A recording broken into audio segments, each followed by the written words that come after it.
So, for today's voiceover mga kajam, another vlog na sad. So, maudaning time mga katong nang laag mi sa Saskatoon Farm mga kajam. So, medyo layo sa gud niya mong giadtuan. Murag naa siguro sa 30 to 45 minutes siguro ang biyahe. So, open din sila from 9 a.m. to 5 p.m. everyday mga kajam. Mao nang ligikan po ni og sayo para taas-taas po damong time sa paglibot-libot diri sa Saskatoon Farm. So, mao din ni ang entrada diri inig sulod diri sa Saskatoon Farm. So naa din sila lalain nga mga tanom diri.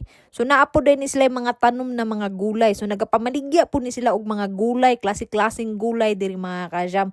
Unya pag abot sa day namo diri ubay-ubay naman po day mga tao ang nanglaag diri. So timing sad kayo ang paglaag namo ani nindot kayong panahon tanawa na ninyo nagblublo na ng langit hastang pagkanindutan gyud sa panahon ana bahalag perting inita basta kay makalaag lang yun. Aw ana man gyud ang mga laagan daily gyud na magmatter ang panahon.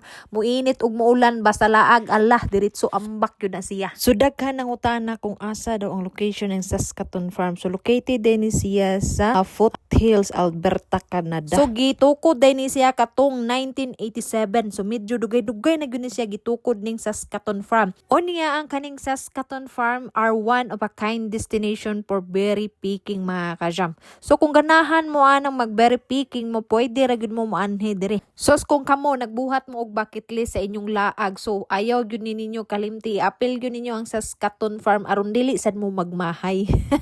So bitaw, naa po din sila garden center diri. So kani ilang garden center diri daghan kay ni silang mga lain-lain nga mga display diri. So klase-klaseng mga bulak ang imong makita dinhi. Dili lang pud kay mga bulak ang ilang gipang display diri or ilang gipang baligya. So naa po na sila mga baligya na mga kamatis diri, kanang mga atsal, kanang strawberries. So bisan unsa ang ilang gipang baligya o ilang gi-display diri mga kajam. Pero grabe sad makabuslot sa jud ang sa bulsa ang presyo sa ilang mga bulak diri. Pero worth it man pod kay tan-awa na ninyo kung unsa nakanindot ang ilang mga bulak or ilang mga display diri. Kung hilig kag mga bulak o syempre anhi ka diri aron makapili ka kung unsa imong gusto nga bulak nga imong paliton. Unya na po din na sila mga manukan diri sa ilahang diri sa Saskatoon Farm mga kajam. Kung ganahan ka nga i-release nimo imong kalagot ag imong stress, pwede ra jud ka mo anhi diri unya magsagit-sagit ka isinggit na nimo imong tanang kalagot ug ka stress mga kajam. Awag tang lugi na siya. So mao po din nga view ang imong makita diri sa Saskatoon Farm mga kajam. So nindot jud kaayo siya. So kung broken hearted ka, pwede ra gyud na nimo isagit diri wa gyud laing makadungog imuha ra yung kaugalingon.